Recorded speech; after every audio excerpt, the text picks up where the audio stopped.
कहानी की शुरुआत में एक लड़की को देखते हैं। इसका नाम मिशेल है।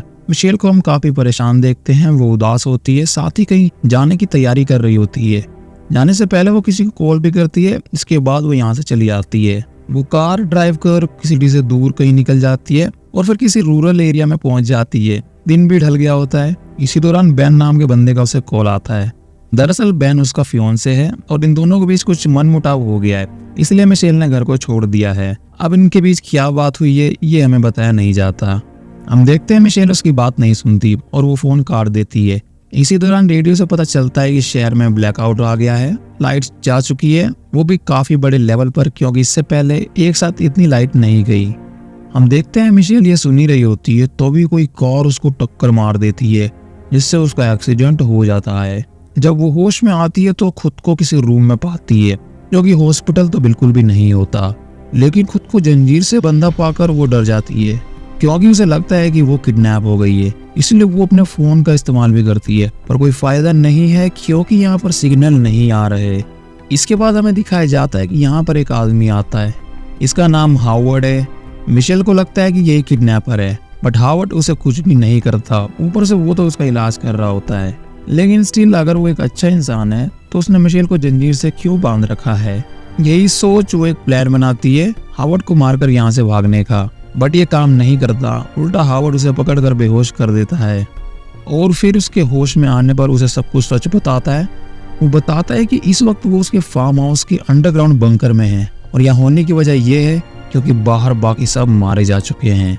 रीजन कुछ भी हो सकता है, कोई न्यूक्लियर अटैक या फिर कोई केमिकल अटैक या फिर कोई एलियन अटैक। इसी वजह से बाहर का वातावरण दूषित हो चुका है। लेकिन मिशेल उसकी बातों पर भरोसा नहीं करती। फिर आगे हम देखते हैं इनके अलावा भी यहाँ पर कोई होता है जिससे मिशेल की मुलाकात होती है। इसका नाम एमेट है। हावर्ड के मुकाबले एमेट काफी फ्रेंडली होता है। मिशेल उससे वो पूछती है जो कि हावर्ड ने उसे बताया है, पर इनकी बातों के दौरान ही यहाँ पर हावर्ड आ जाता है। शायद उसने उनकी बातें सुन ली है। वो समझ जाता है मिशेल के दिमाग में क्या चल रहा है, इसीलिए वो उसे ऊपर ले जाता है जहाँ पर एयरलॉक है। यहीं से बंकर के अंदर आया और जाया जा सकता है। दरवाजे की चाबी हावर्ड हमेशा अपने पास ही रखता है। यहाँ से वो मिशेल को अपने 2 पाले हुए सूअर दिखाता है जिनकी मौत हो चुकी है, वो भी बड़ी बेरहमी से। और रीजन है बाहर का कंटेमिनेटेड एयर। वो मिशेल को ये दिखाता है ताकि वो उसकी बातों पर भरोसा कर ले। बट बाहर मिशेल को एक गाड़ी दिखती है एंड ये वही गाड़ी होती है जिसने उसकी गाड़ी को टक्कर मारा था। मीन्स हावर्ड ही वो आदमी है जिसकी वजह से उसका एक्सीडेंट हुआ है, जो कि एक बात की तरफ इशारा कर रहा है कि हावर्ड ने उसे किडनैप किया है, वो भी जानबूझकर। खैर फिलहाल वो इस बारे में उसे कुछ नहीं कहती और उसकी बात मान वो अंदर आ जाती है। मिशेल एमेट से हावर्ड के बारे में पूछती है आखिर ये है कौन और उसे कैसे पता कि अटैक होने वाला था। एमेट बताता है कि हावर्ड नेवी में था, वहाँ वो सैटेलाइट विभाग में काम करता था। बस फिर उसने ये प्रॉपर्टी खरीद ली कुछ साल पहले और तभी से इस बंकर को बनाना चालू कर दिया। उसने मुझे भी हायर किया था इस बंकर को बनाने के लिए। एमेट की बातें सुन मिशेल कहती कि अगर ऐसा है तो फिर उसने उसका किडनैप क्यों किया। यहाँ पर मिशेल उसे अपने एक्सीडेंट के बारे में बताती है जिसकी वजह है हावर्ड। लेकिन एमेट को इस बात पर भरोसा नहीं होता है। वो बताता है हावर्ड ने मुझे यहाँ पर जबरदस्ती नहीं लाया, बल्कि मैं तो खुद यहाँ पर आया हूँ क्योंकि मैंने वो अटैक देखा था। वो बताता है जब काम खत्म करके वो घर जा रहा था तो भी एक लाल रोशनी उसे नजर आती है, बिल्कुल एक बिग रेड फ्लैश की तरह। ऐसा लग रहा था जैसे कि न्यूक्लियर बॉम्ब फट गया हो। एंड ये देख वो सीधा हावर्ड के पास चला आया। इनकी बातों के दौरान अगेन हावर्ड यहाँ पर आ जाता है और वो इन्हें डिनर के लिए बुलाता है। डिनर के दौरान हम मिशेल को देखते हैं, इसे स्टिल हावर्ड पर भरोसा नहीं है। उसे बस यहाँ से निकलना है, जिसके लिए उसे चाबी चाहिए जो कि इस वक्त हावर्ड के पास है। चाबी लेने के लिए उसे हावर्ड के पास जाना होगा, पर कैसे, वो ये सोच ही रही होती है। जिस दौरान एमेट काफी बातें कर रहा होता है जो कि हावर्ड को पसंद नहीं आ रहा है। स्पेशली जब उसकी बातों पर मिशेल हंस देती है तो वो काइंड ऑफ गुस्सा भी कर रहा होता है और ये चीज मिशेल नोटिस कर लेती है। इसलिए उसे एक आइडिया आता है। हावर्ड को भड़काने के लिए वो भी एमेट से बातें करने लगती है और जानबूझकर उसके करीब आने की कोशिश कर रही होती है, जो कि हावर्ड देख रहा होता है और ये देख वो भड़क जाता है और वो मिशेल को वार्निंग देता है, साथ ही एमेट को भी, ये सब ना करे। हावर्ड उसके काफी करीब आ गया होता है और यही तो मिशेल चाहती थी। वो बिना देरी किए उसकी चाबी ले लेती है और हावर्ड को पता भी नहीं चलता। हावर्ड को शांत करने के लिए वो उसे माफी मांग लेती है। यहाँ मैं एक चीज आपको बता दूं कि एमेट इस बात से अनजान होता है। खैर आगे हम देखते हैं कि हावर्ड को एहसास हो जाता है कि उसकी चाबियां गायब हो चुकी है।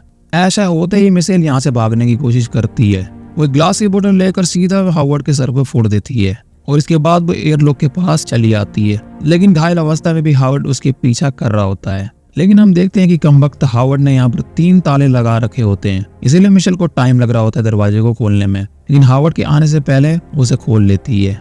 हम देखते हैं यहाँ पर 2 दरवाजे थे, एक जिस पर 3 ताले लगे थे, उसके बाद भी एक और दरवाजा होता है जिसे खोलकर वो यहाँ से बाहर निकल जाएगी। पर हावर्ड यहाँ पहुंच उससे मना कर रहा होता है कि वो गेट ना खोले।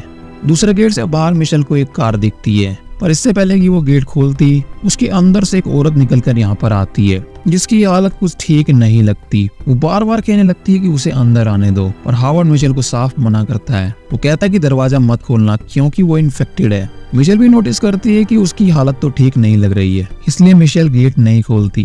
ये देख वो औरत गेट पर अपना सर पटकने लगती है जैसे कि वो पागल हो गई हो। एंड यहाँ पर मिशेल को भी कंफर्म हो जाता है कि शायद हावर्ड सच कह रहा है, इसलिए वो उसे माफी मांगती है। इससे हावर्ड खुश हो जाता है एंड उसे वार्निंग भी देता है कि अगली बार ऐसा ना करने के लिए।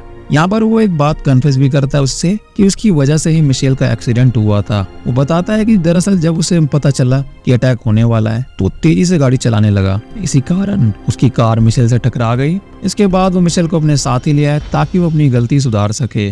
ऑल्दो अगर स्टार्टिंग से ही वो सच बता देता तो शायद यहाँ पर मिशेल ऐसा नहीं करती, लेकिन अब सब कुछ ठीक हो जाता है। इसके बाद हम देखते हैं कि ये तीनों काफी फ्रेंडली हो जाते हैं और एक रियल फैमिली की तरह काम करने लगते हैं।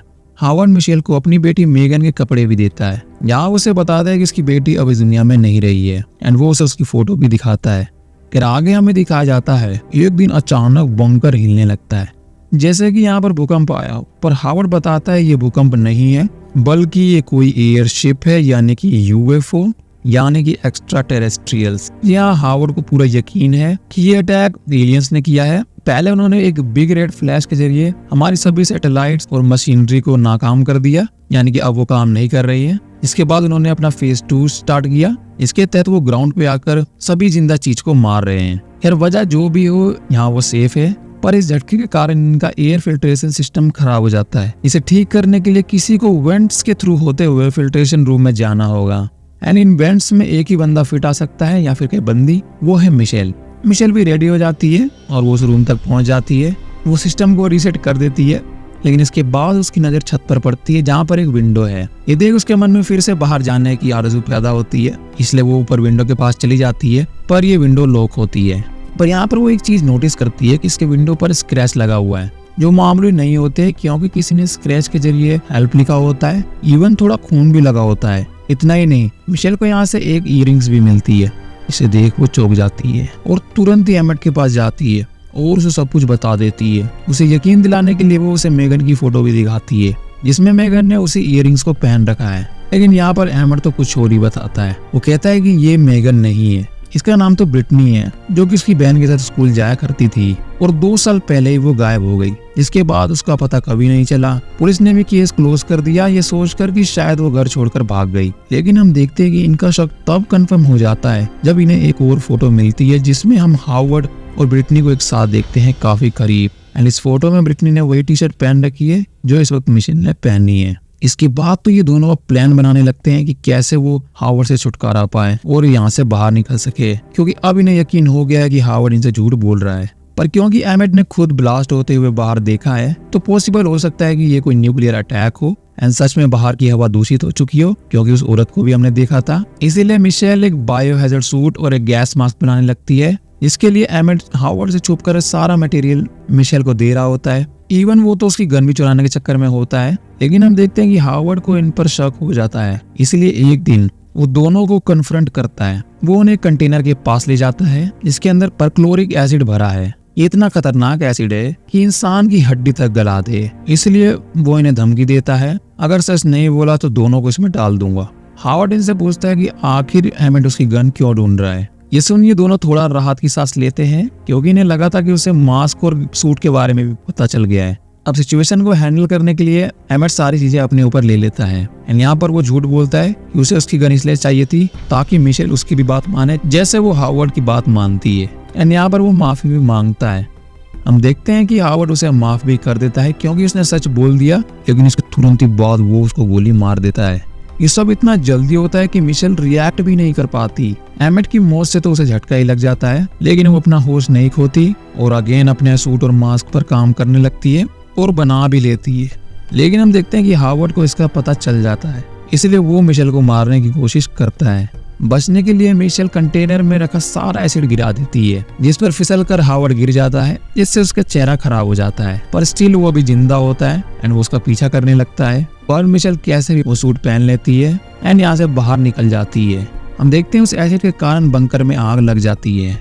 बाहर वो देखती है कि आसमान में चिड़ियाएं उड़ रही हैं, मीन्स की हवा साफ है, इसीलिए वो अपना मास्क हटा लेती है। वो सही होती है क्योंकि हवा बिल्कुल साफ है। मिशेल सोच रही होती है तभी उसे एक फ्लाइंग ऑब्जेक्ट दिखता है जो इंसानों द्वारा बनाया गया तो नहीं लग रहा, और ये सच बात होती है, दरअसल वो एलियंस का है। मीन्स की हावर्ड सही कह रहा था एंड उसकी एलियन कॉन्स्पिरेसी सही थी। अच्छी बात होती है कि वो यूएफओ मिशेल से दूर जा रहा होता है, पर तभी बंकर में ब्लास्ट हो जाता है, जिससे वो यूएफओ यहीं पर आने लगता है। लेकिन बीच रास्ते में रुककर कोई चीज उसके अंदर से निकलती है एंड फिर वो यूएफओ चला जाता है। ये देख मिशेल यहाँ से भागने लगती है, पर हावर्ड की गाड़ी स्टार्ट ही नहीं होती। इसी जगह पर उस औरत की भी कार होती है जो कि उस दिन उससे हेल्प मांग रही थी। मिशेल उसकी गाड़ी के पास जाती है, पर उसकी गाड़ी छूते ही कार में से आवाज आने लगती है क्योंकि ये लॉक है।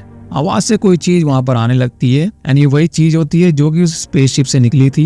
ये देख मिशेल तुरंत ही शेल्टर में जाकर छुप जाती है। उस शेल्टर से हम उस एलियन को भी देखते हैं। वो एलियन शेल्टर तक भी आ जाता है, पर लकीली मिशेल बच जाती है। इसी शेल्टर में उस औरत की लाश भी पड़ी होती है। लकीली गाड़ी की चाबी इसके पास ही होती है, इसलिए मिशेल वो ले लेती है और तेजी से गाड़ी के पास भागने लगती है। पर अनफॉर्चुनेटली वो एलियन वहीं होता है। इसे देख वो अपना रास्ता बदल लेती है, तो अभी उसके सामने वही यूएफओ आ जाता है, इसके अंदर से गैस निकल रही होती है। ये देख वो मिशेल तुरंत ही जाकर सबसे पहले अपना मास्क पहन लेती है, इससे वो बच जाती है। लेकिन इसके बाद वो एलियन यहाँ पर आ जाता है, इसलिए वो हावर्ड की गाड़ी में छुप जाती है। गाड़ी के अंदर वो सेफ होती है, इसलिए यहाँ पर यूएफओ आता है जिसके अंदर से कुछ टेंटिकल्स बाहर आते हैं और वो मिशेल को गाड़ी से ही उठा लेता है। लकीली गाड़ी के अंदर एक वाइन और लाइटर मिशेल को मिल जाता है, जिससे वो एक मोलोटोव बना लेती है और जैसे ही गाड़ी उस एलियन स्पेसशिप के पास पहुंच जाती है, वो मोलोटोव उसके अंदर फेंक देती है, जिससे पूरा स्पेसशिप ब्लास्ट हो जाता है एंड यहाँ उसकी जान बच जाती है। वो एलियन भी कहीं दूर भाग जाता है। मौके का फायदा उठाकर सीधा मिशेल उस गाड़ी में बैठ जाती है और यहाँ से निकल जाती है। जाते जाते वो हावर्ड के घर के मेल बॉक्स को भी टक्कर मार देती है, जिस पर लिखा होता है 10 क्लोवरफील्ड लेन। आखिर में हम देखते हैं मिशेल को रेडियो से पता चलता है आर्मी बचे हुए लोगों की हेल्प कर रही है, साथ ही वो उन लोगों से मदद भी मांग रही होती है जिन्हें लड़ना आता है या फिर वो कोई भी मदद कर सकते हैं। यहाँ मिशेल के पास दो ऑप्शन होते हैं, या तो वो कैंप जाकर अंडर आर्मी प्रोटेक्शन में रहे या फिर वो उसमें भर्ती होकर दूसरों की मदद कर सकती है, जिसके लिए उसे ह्यूस्टन जाना होगा। मिशेल अपनी गाड़ी स्टार्ट करती है और वो ह्यूस्टन की तरफ निकल पड़ती है। इस रास्ते पर वो जाती है, वहीं पर हम एक और स्पेसशिप को देखते हैं जो कि पिछली वाली से काफी बड़ी होती है, और इसी के साथ ये कहानी यहाँ पर एंड होती है। इन दोनों ही फिल्म्स में हमें नहीं बताया गया कि आखिर ये घटनाएं होने की असली वजह क्या है, पर ये चीज समझ आ जाती है ये चीजें अलग अलग यूनिवर्स में हो रही है। आप सोच रहे होंगे कि कैसे? वेल, थोड़ा इंतजार इसके लिए आपको करना होगा, क्योंकि इसका जवाब हमें इसके थर्ड पार्ट में मिल जाएगा। सो वेट फॉर द क्लोवरफील्ड पैराडॉक्स।